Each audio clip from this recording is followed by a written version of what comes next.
For the record, I'm done trying to make y'all comfortable. For the record, you ain't trying to grow, then it's done for you. For the record, lab on me going all the way. For the record, ain't trying to link, no time to waste. For the record, yeah. For the record. Point I've avoided this whole podcast is when I gotta give a rundown on Give the Eagles fans the what 1-4-1 Philadelphia fly, Eagles fly. Hey man, win, lose, flutter. Win, lose, or draw, you gotta poke your chest out and you gotta deliver this material the way you know how, Cash. That's how I do myself speak. All right. So, all right, man. So first half of this Eagles game, man, was just totally atrocious. We got out there again. The O-line is ravaged with injuries. At this point, there's no excuse. It's been the same O-line out there the last 3 weeks, relatively. So let's figure this shit out. Let's put a patchwork team together. Let's get a little bit better. But man, when you got the Ravens in your stadium, it ain't much to do, man. They blitz more than any team in the league, and they were in Carson's face before he can even get back to 3 steps. You know what I mean? So once they figured that out, I think we were figuring it out along the game. It took us 3 quarters, right? So the first half, we leave about, 10 points on the board?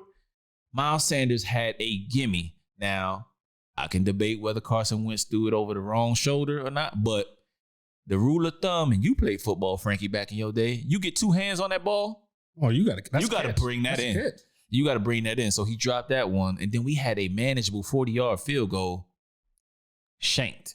So that's 10 points. It could have been 17-10, and we could have been in the game and not had to do a wild rally to come back. I'm going to fast forward all the way to the fourth quarter. Carson Wentz is doing his thing, right? He's wheeling and dealing with the C squad at this point. And then I get a text from a friend. It's time for Jalen. It's Jalen Hurts time. It's Jalen Hurts time. I'm like, are you watching the game, or like he a Bucks fan? And this is like, I'm like, are you watching the game or you just trolling me to troll? Because if you're watching the game, you could clearly tell that it ain't Carson Wentz's fault, Kevin. It wasn't his fault at all. Like, he was doing the best he could. He had 1 fumble, but that's what the Ravens are known for doing. They have the most turnovers in the fucking league and forced fumbles because they're good at swiping that damn ball out. He had 1 mistake. He didn't throw interception or anything like that. So he played a relatively clean game outside of that fumble. So, kind of going back to it, man, I'm looking at our defense, man. Like, we continuously just give up home run plays. And that's what did us in, man. That's what did us in. We could not stop anybody in the red zone, and we could not give up home run plays. Our young linebacking core, we have nobody that I recognize on that linebacking core at all. Like, I can dig in and tell you some names. You're going to just be like, it's going to be the who's who of the team. So I'm not even going to waste y'all time with that. The linebacking core was just he was killing us with crossing routes. Because Lamar, not that he can't throw, but that ain't his strong point right now. So he was killing us with crossing routes, left and right. And they was picking up yards after the catch. And it was just like, yo, come, dog, what's going on?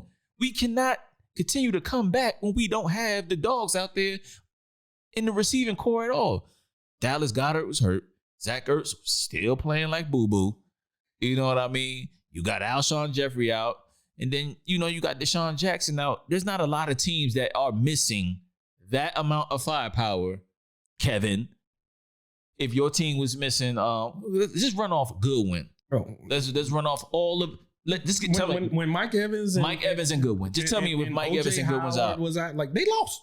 They lost. Just tell me with your team, Kevin, and I want you to comment, with those 2 guys out and Tom Brady as your quarterback, tell me it wouldn't be tough as hell and easy for defenses to key in on your immobile quarterback. And I happen to have a mobile one. So that's exactly what happened. This is football. Like, I mean, it's cool to troll and all, but at the same time, the facts is the facts. Y'all been doing it to me for years. The facts is it's nice to sit back on this side and just like, I want to let you talk, because like this is hilarious to me. Yeah, the facts is the fact. So we, fast forward to the fourth quarter, right?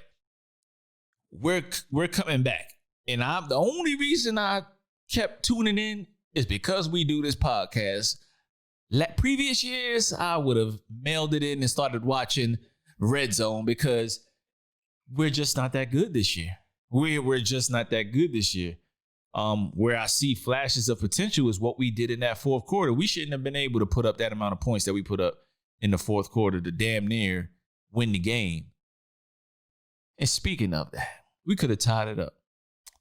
Jim Schwartz, I don't know if it was Frank Wright that was really responsible for the Philly shuffle. Not Philly shuffle, but the call that Nick Foles made in the Super Bowl. Or Frank Wright is the one that drew that up. But I'm starting to really, really, really question your play calling. Because why would you run an RPO, Philly special, sorry, y'all. But why would you run an RPO with your quarterback who is 6'5", runs standing straight up, ain't got no wiggle in him? He's not Lamar Jackson. What do you think he's fooling at that point? I think thought he was fooling everybody because nobody was expecting that. Neither was he. But he's not athletic enough on that portion. Not in that space. In that space. Yeah. In space. So he's a quarterback in the NFL. He ain't no way I'm touching him on that athletic scale. Yeah. But I'm saying like amongst those men and everything that's up there, he lacks that speed and wiggle to actually like get around that and make plays like this. It's not his specialty. And again, not against that defense. You don't play them games about that defense. You call your best pass play if you're gonna call it on a 2-point conversion. You just scored a 2-point conversion prior to that, and it was wide open. There was 2-point conversions we scored on in that game. So why do you lose the gall to put the ball in Carson Wentz's hands? If I'm Carson Wentz, I gotta have a conversation, or I gotta call out that play. I'm disobeying. Nope. I seen something different, coach. Why didn't you run? I seen something different out there, coach. I'm trusting me with the ball in my hands and what I call and what I see.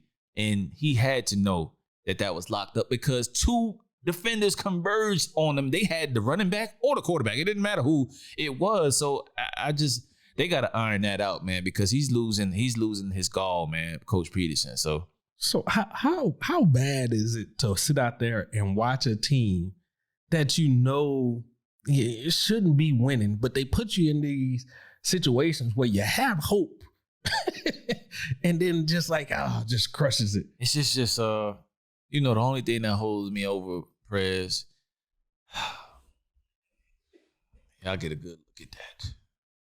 It's the only thing that they done bought some time with me. I still have good memories of that day we were in that one club and I was just cheering to the high heavens, man.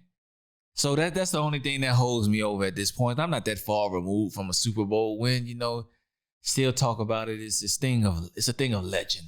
Got the videos. I still got the video. He was best friends with everybody that day. Anybody the guy that don't really talk to nobody when this is who I'm with. Like, this is the crew. Man, yeah. I don't fool with a whole lot of people. But that day, everybody in that bar was his best friend. It was hugs, high fives, buying everybody rounds. Like, he was doing it all, man. It was, Hey, man, you got to go all out when you win your only major sporting championship in your lifetime. I'm 37 years old, and this is the only time I could celebrate. I had to do it up, man.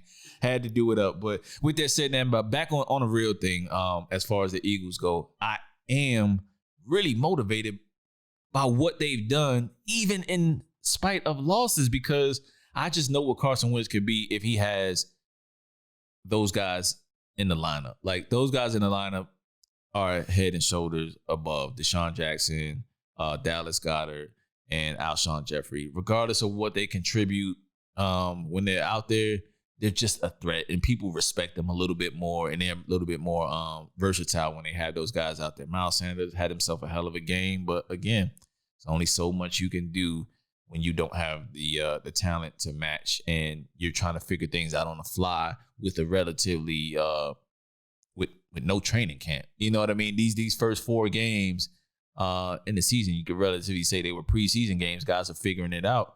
But we are here now. There's no excuses. We have the Giants on Thursday. Shout out to the Arizona Cardinals and the Cardinals faithful, whatever y'all are called out there in Arizona. You guys go take care of business tonight, and we will definitely be number one come Thursday. You know what I mean? But that's all I got Cardinals, for Eagles. what they call they just birds, right? Bird gang. I don't know. We bird gang. They might be bird gang too. Are they just like bird feed or what? I don't know. Hey, Kyler Murray, go do your thing. Go crazy on these Dallas Cowboys. You got them right where you want them. They got the a bum ass backup quarterback. That's I just don't believe in them. A lot of people believe in the Red Rocket, whatever they call them.